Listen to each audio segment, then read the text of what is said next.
How are you looking at the situation in Pakistan, and how would you explain that no Western government has taken a clear position on what's happening in Pakistan? I think we need to get to the point where the rule of law is followed, civil law is applied across the country, and all political prisoners, of course, including Imran Khan, are released. What do you think went wrong with Imran Khan in Pakistan's proverbial establishment? You also know the establishment. Yes, I mean, of course, Imran Khan is regarded almost as an honorary Brit. He spent so much of his life here. He was educated at Oxford. He played cricket. Biggest danger to democracy in the world is that people stop caring about process when they happen to favour a particular outcome.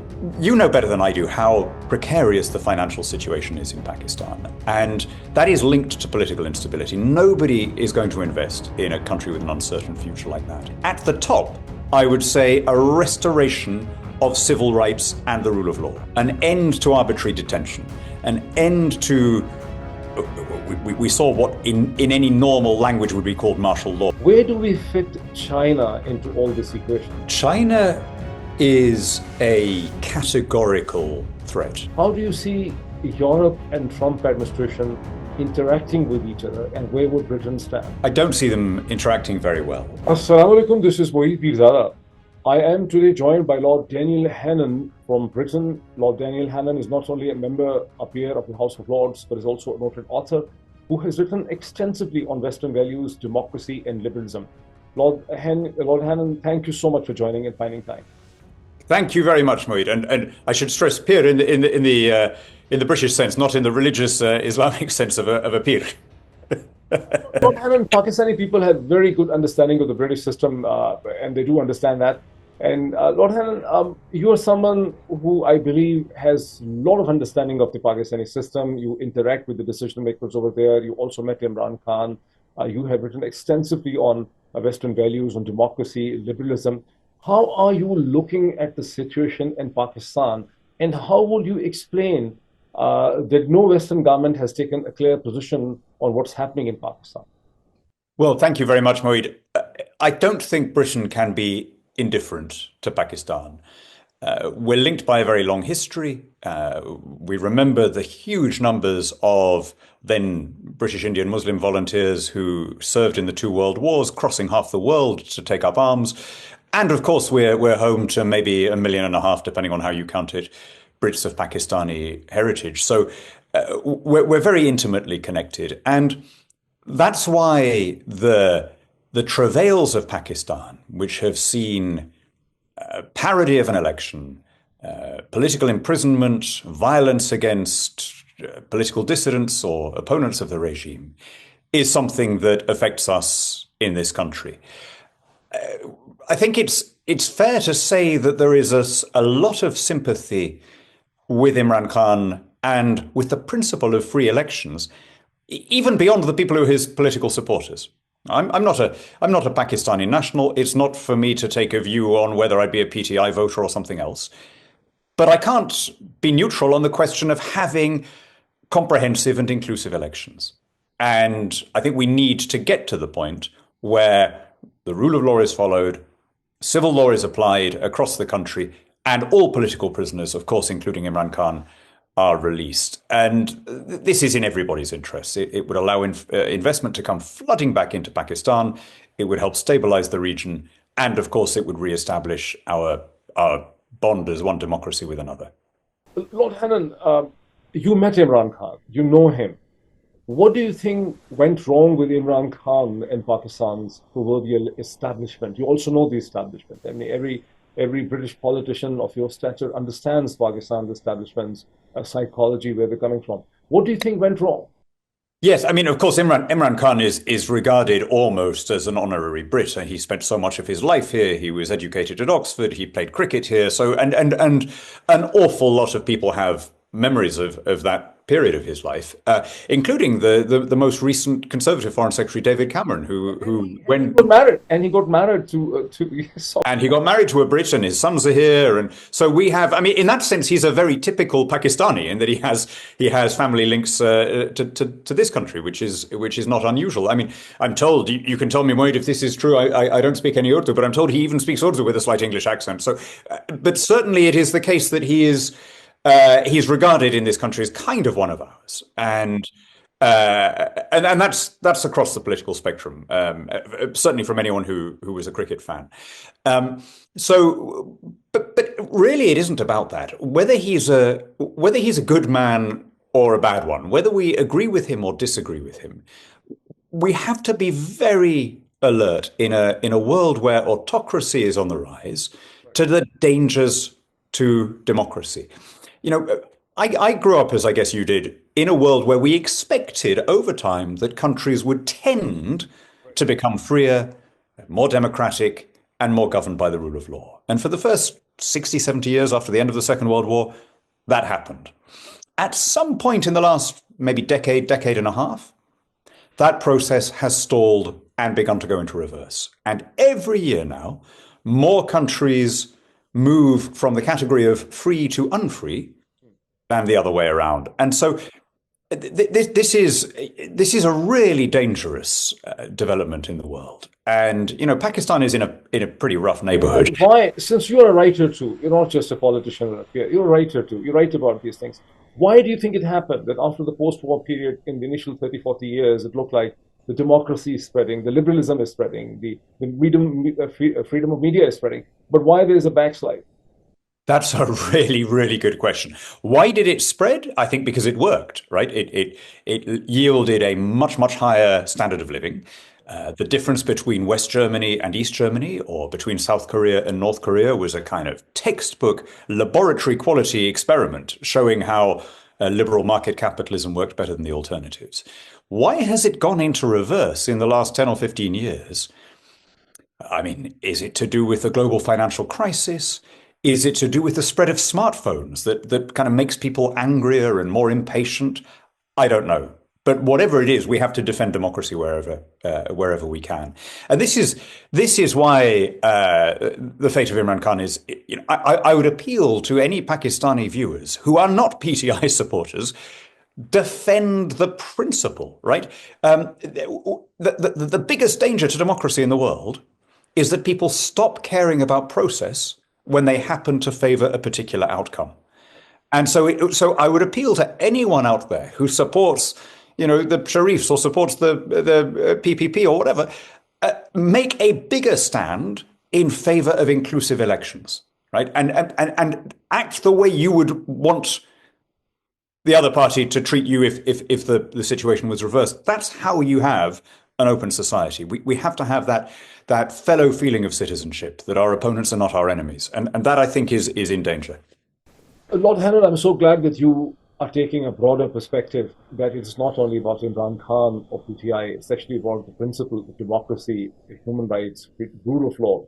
But how do we then understand that the Conservative, the Tory government before this, and even the present Labour government, have not taken any stand, neither overtly nor behind the scenes, in putting pressure on the Pakistani military establishment, that they have to, especially if you look at the House Resolution 901 from the US Congress, 387 to 7, that the elections in Pakistan were not conducted properly. The Biden administration should actually hold an accounting for this, Yet nothing has really happened, neither from Washington in terms of administration, nor from the British government. Why there is no real moral outrage?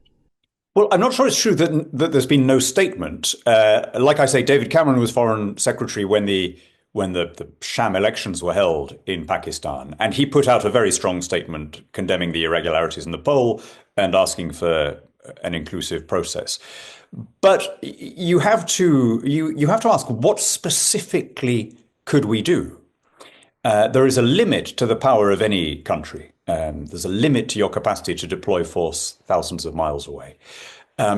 So are we?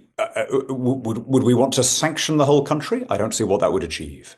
Sanctions, I think, never work. They hurt the wrong people. They hurt ordinary people in the sanctioned country and in your own, and often they make people rally to the regime that you disapprove of. Could you maybe have some targeted sanctions against specific individuals? Well, maybe, and that is something I would like to see if we can't resolve this situation. I have no idea. I'm an opposition politician in the UK, which is a lot less dangerous than being an opposition politician in Pakistan right now.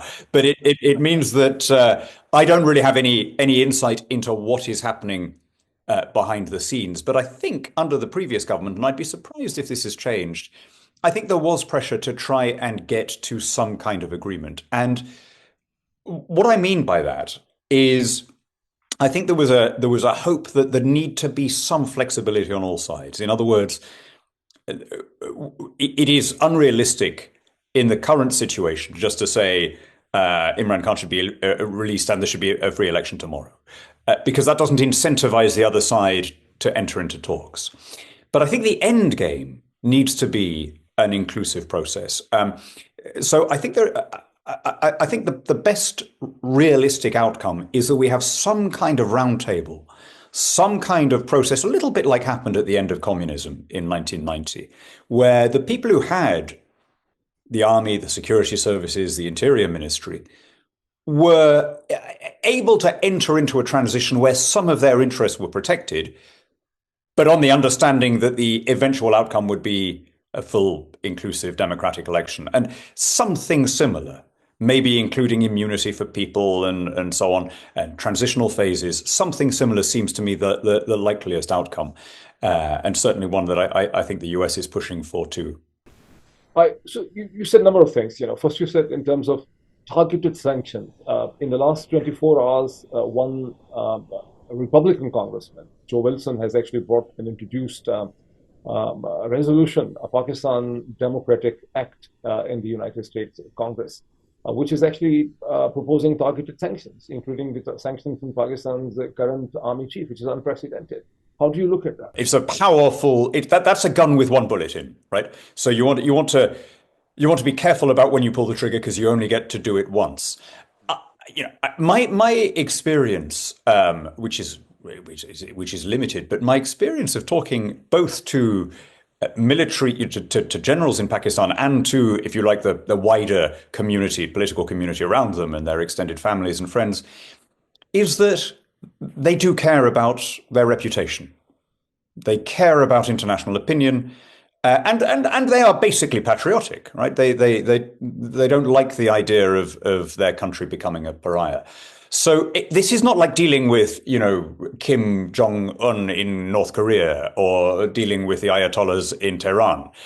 We're dealing with people who share our outlook and our values, and so I think they are susceptible to argument as well as to moral pressure.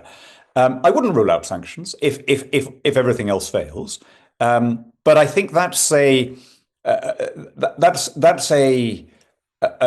weapon that is a powerful threat, but that once you've deployed it, you haven't got anything else in your arsenal. So you need to be very careful about how to time it.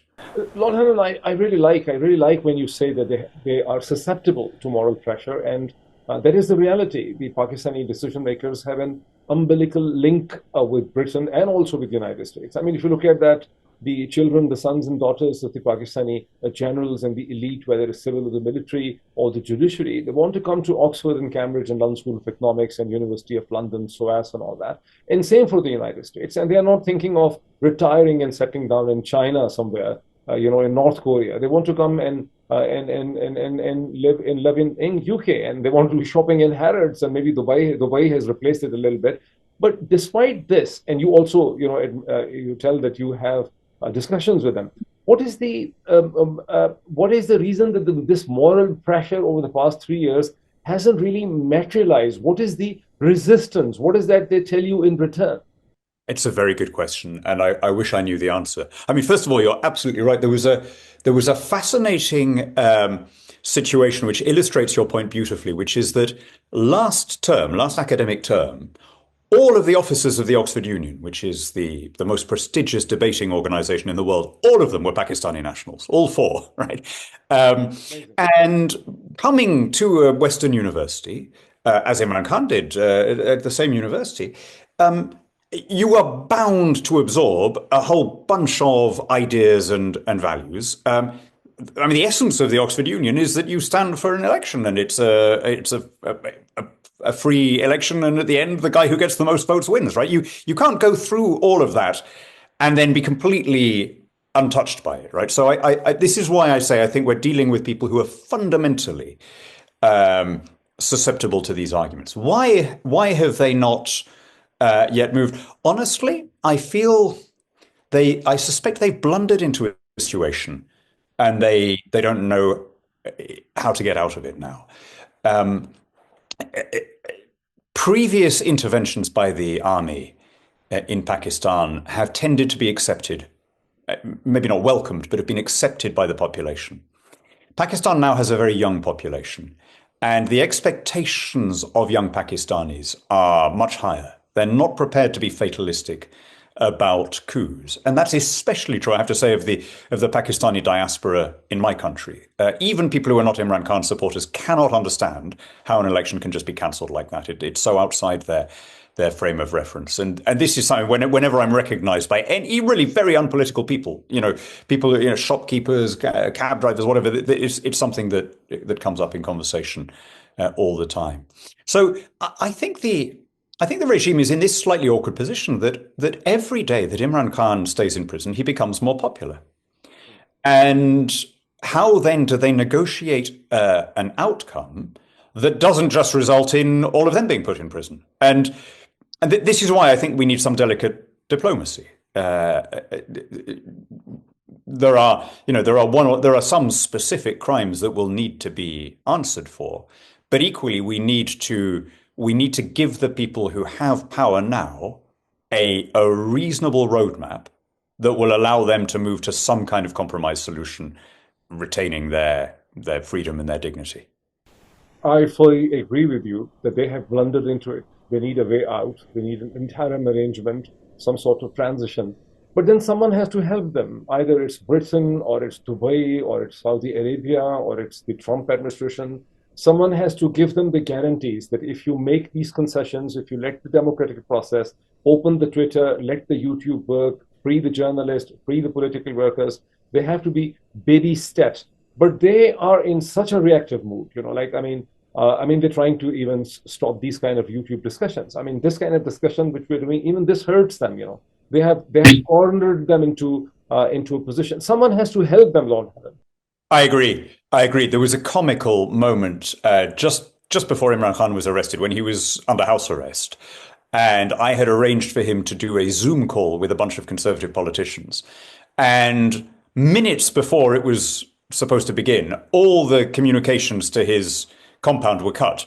And indeed for everyone else within a sort of 15-mile radius, so that he couldn't talk. Now, I mean, my reaction to that is how amateur, how blundering. What a stupid thing to do, because it just makes you look bad. We then, we rescheduled it for the following day with Starlink, but it's a kind of an almost childishly inept regime that will do something like that, which is a reminder of something that I've felt very strongly. I grew up partly in South America, and we had a military government when I was a small boy in Peru.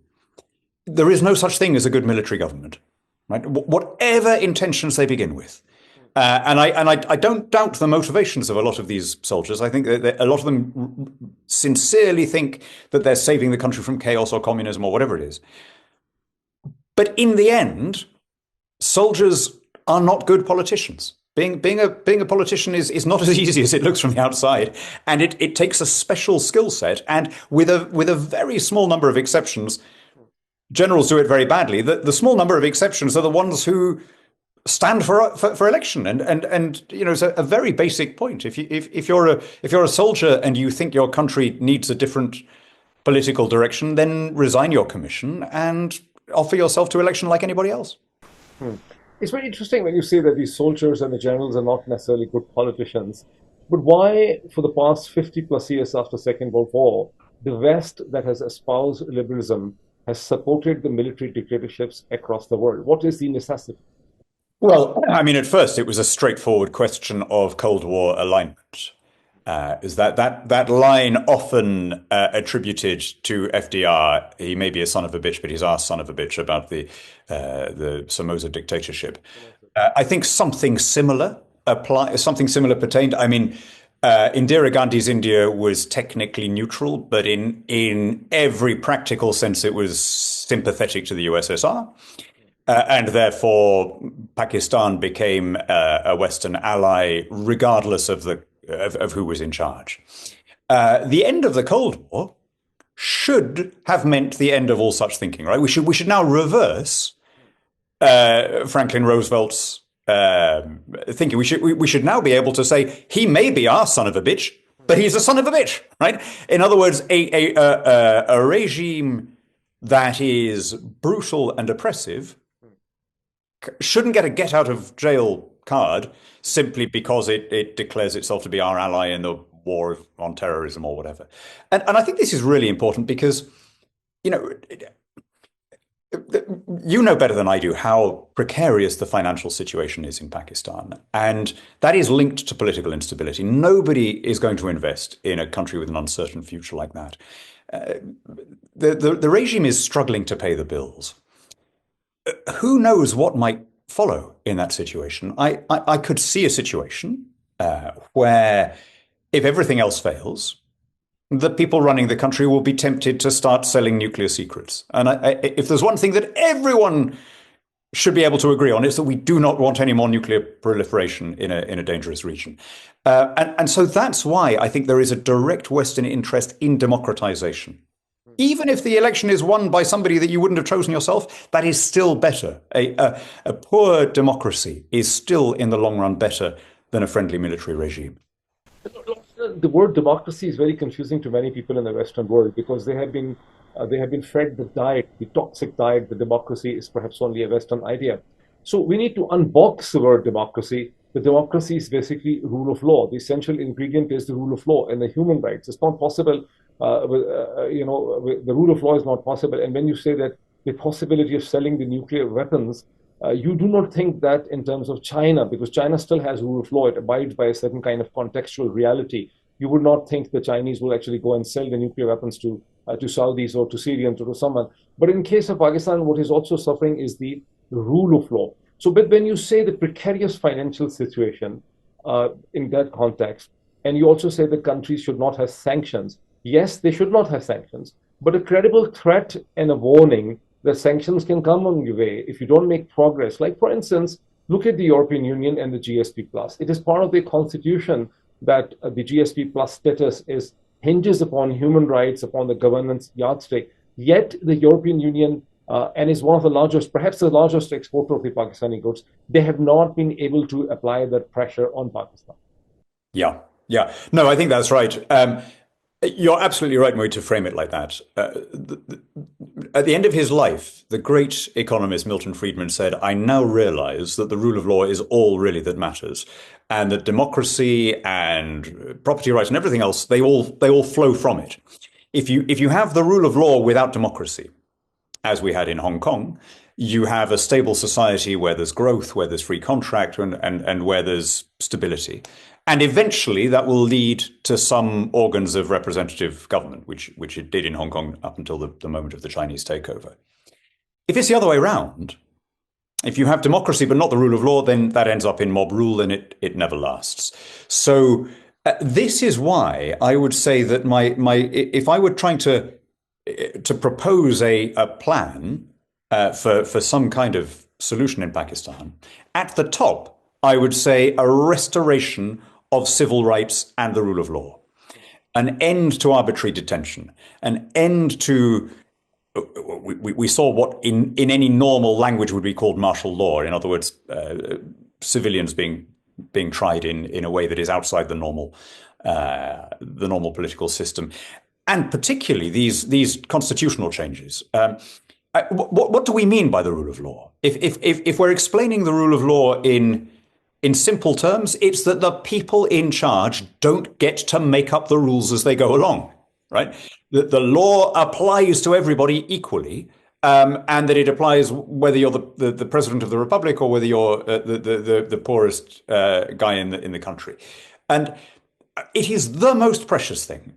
And I think we can both acknowledge that it is under threat around the world. I mean, even in the US, the the readiness now of partisans on both sides to argue that elections only count if their guy wins. It's a pretty scary development. Hmm. Hmm. So Lord Hannan, I'm giving some sort of news to you that some of the Pakistani American groups to whom you might be familiar have been approached by the highest possible level of the Pakistani establishment in a sincere effort to engage them.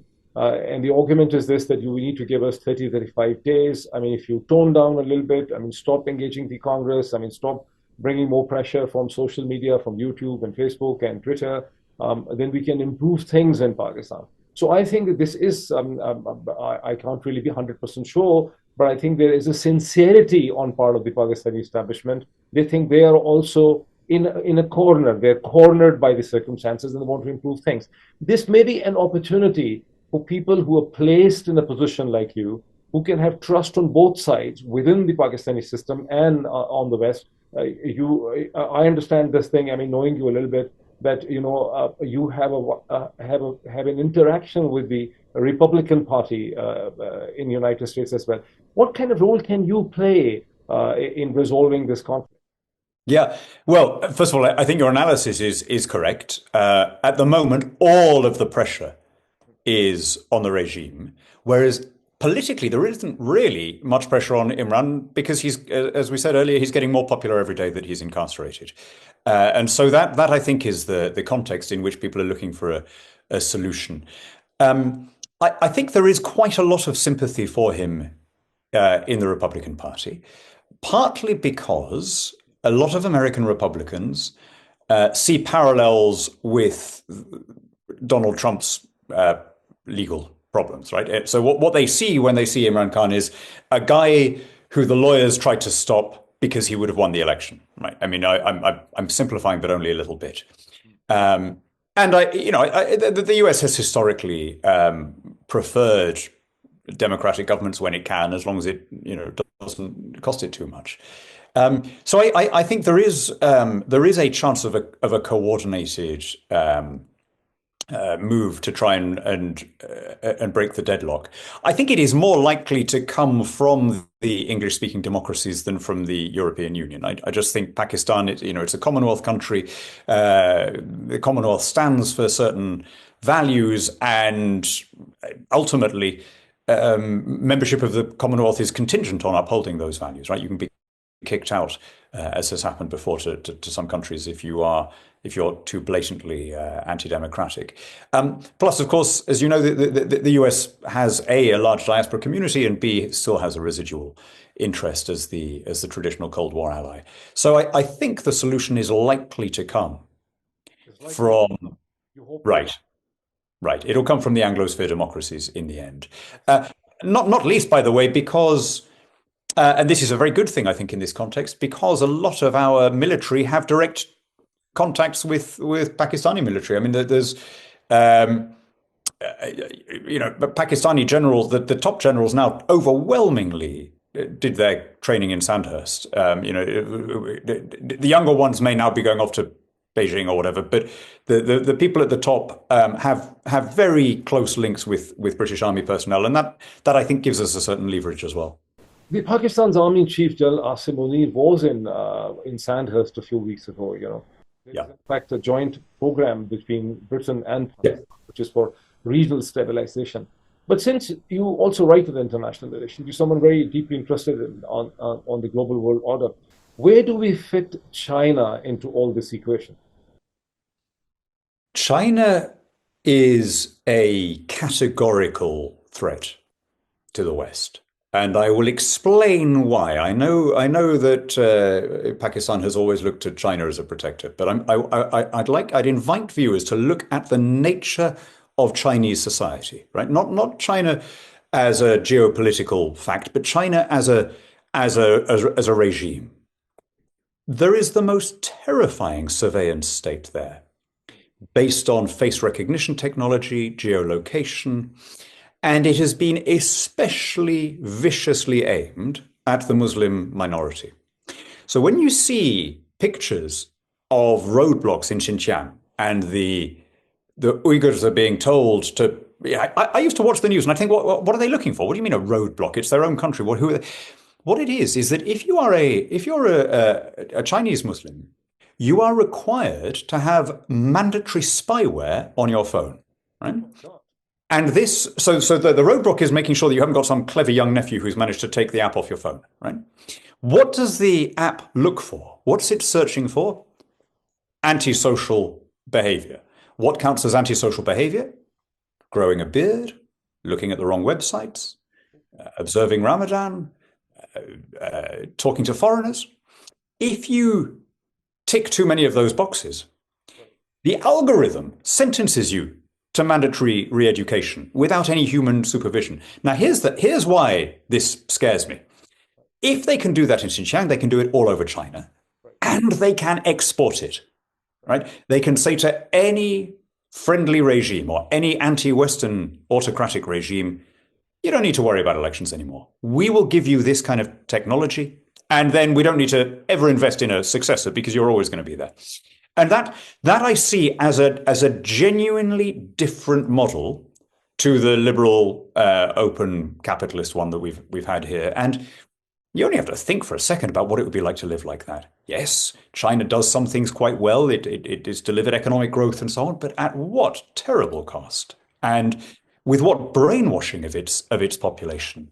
I have to say, I've always been, and actually I'd include Imran in my criticism here. I've always been disappointed in the unwillingness of leaders in Muslim majority countries to criticize the way China treats its religious minorities. It would be we've been talking about all the pressure we could bring on Pakistan. Well, who is bringing pressure on China about this almost I won't say genocidal, but this a degree of repression against its Muslim minority that is almost without precedent in the world.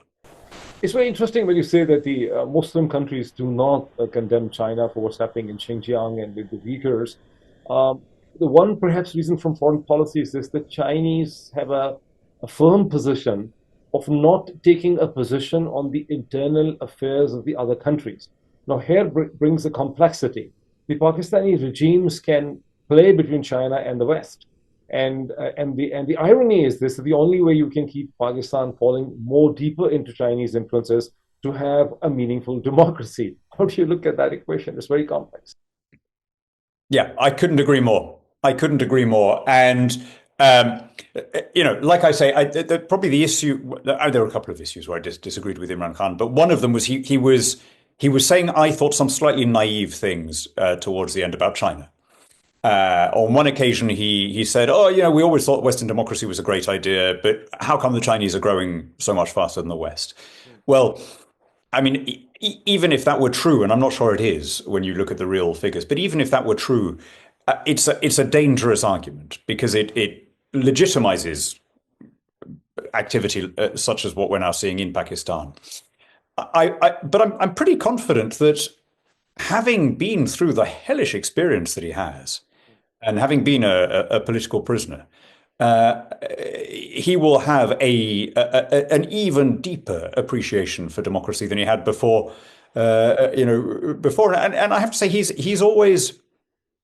One thing that I very much did admire about him is that he built a party from the grassroots up. It was a genuine political movement. He didn't just go through local power brokers and buy regional support and rely on sort of Baradari links. He got people to think about what they wanted, and then he built a political party which was not regional and not sectarian. That's a really important building block for democracy, and that I think counts very much in his favor. And maybe. I think he said at one point, "Look, I don't care what happens to me. The important thing is to end the current crisis." I mean, it may be that under some compromise deal, he doesn't initially go back into politics. That there is some power sharing or whatever. Fine. I mean, I think the important thing is to break the deadlock. And we shouldn't get too hung up. And I'm certainly in no position to dictate what the terms will be. But I have some confidence in Imran Khan's own sense of responsibility. and patriotism. I think he wouldn't want to inflict more chaos on the country simply because he was holding out for total victory. Okay. I understand that you had to go somewhere as well, but just one or two quick questions. Please. Given the fact that the Tory party, of which you are a member, has a very intimate relationship with the Republicans, I keep on hearing this that the delegations of the British Tory party, after every 2, 3 months, are here in Washington having meetings and dinners with the Republicans. How are you looking at the kind of lecturing that has been done by the Trump administration, Elon Musk and his team, and also by the vice president, on Britain and Europe on democracy, on human rights, on freedom of expression? How are you looking at that? Well, that's a very good question. It has positive and negative aspects. So I think most people in this country will accept that the vice president was onto something when he talked about the lack of free speech in Europe. The examples he gave were when you have them all lined up like that and presented to you, sometimes people can be, they say a frog is boiled so slowly that it doesn't realize what's happening. The loss of free speech in Britain and in Europe has been gradual. So it's quite a wake-up call when the vice president of the world's biggest republic comes and says, or the most powerful and wealthy republic comes and says, look, how have you agreed to do all of this? And I think he's got a point about that. And Elon Musk has certainly got a point about the slide towards censorship online. I have to say, I am worried about two developments. First, as I say, and this isn't just the Republicans, it's across the country, but this determination to elevate outcome over process now, the readiness of people to let me put it another way, the negative polarization, the readiness to put up with almost anything provided it upsets the other side enough. I think that's a very unhealthy thing in a democracy. The other thing that worries me is the aggressive trade policies and annexationist rhetoric of the administration. And I'm thinking particularly, they had flagged up in advance. No one could have been surprised that Donald Trump was going to pull out of Ukraine. He obviously has a mandate to do that. But the willingness to repeat Putin's propaganda points, to call Zelensky a dictator, to claim that Ukraine started the war. I mean, seriously, the Ukraine started the war. Well, they waited until that military exercise when the Russians had hundreds of thousands of troops gathered on their borders in February 2022, and they suddenly picked that moment to start the war. I mean, come on, right? And then even worse than that, making an aggressive territorial claim on Denmark, a NATO ally, and then launching an actual economic war on Canada. I mean, these are countries that have always been very loyal US allies. After 9/11, I remember actually I visited some of my. I was a member of the European Parliament at the time, and I visited some of the British troops in Helmand in Afghanistan because it was a Christmas holiday, and I thought I'll go and see these guys. In the British camp was a significant contingent of Danish soldiers. Now, why? Denmark hadn't been attacked. Denmark didn't have any strategic interest in Afghanistan. I'm not sure that anyone in Europe has a strategic interest in Afghanistan, particularly. It's they were there because they had felt the trauma of 9/11 as an attack on every decent friend of America, and they said, if you guys are under attack, we're here to help. So I think that to repay them like this is shoddy and dishonorable, and it upsets me that so polarized is US society that people are prepared to go along, just because they've been given a new party line, to go along with this ludicrous idea that friendly countries like Denmark and Canada are now suddenly at fault, just because somebody's told them that that's what they should be thinking now. I had hoped that the US would hold itself to a higher standard, and I hope that this moment doesn't last, because the world needs a strong, engaged United States. It's been the responsibility and the duty of that country to carry mankind's loftiest dreams. One And I, last question, if I please. is this that, well, Hannon, you must have followed the German decision of the new chancellor and the new coalition to rearm, and the reason is this that they're sort of feeling disappointed by the positions Donald Trump is taking on NATO and on Ukraine. How do you see Europe and Trump administration interacting with each other, and where would Britain stand? I don't see them interacting very well. In the end, the I think the ties of language and law, of culture and kinship, of habit and history that bind us to the United States are much closer than the geographical ties that bind us to Europe. That doesn't mean that the US is always right in these disputes, and I've just in my last answer set out some of the things that I think they're getting wrong. But at the end of the day, we're very close allies. We have a proximity on military and intelligence technology, even on nuclear technology, that is without precedent between any two sovereign countries. The United States is our single biggest market. Not only that, I mean, if you count country by country rather than treating the EU as a single state, the US is a bigger market for us than our second, third, fourth, and fifth markets put together, right? We are the single biggest investor in the US. They are the single biggest investor here. 1 million Brits every day turn up to work for US owned companies. 1 million Americans every day clock in to work for British owned companies. So I think we have, now that we're outside the European Union, we have an opportunity to deepen that relationship. And I think that does carry a responsibility when we think that the US is in the wrong, as I think it plainly is vis-a-vis Canada, we should say so. We shouldn't be shy of criticizing the bigger partner. We should ask America to live up to its own ideals, which are sublime and glorious. I 100% agree that Britain has umbilical links with the United States. After all, the United States is a cultural and civilizational progeny of Great Britain. I forgot to tell you, I'm also a naturalized British citizen, and you are a Eurosceptic. You have taken away our European passport, you know. So it was such a. Still, we are actually able to go. I mean, anywhere in the Europe. I just was in Europe for 2 months in 2024.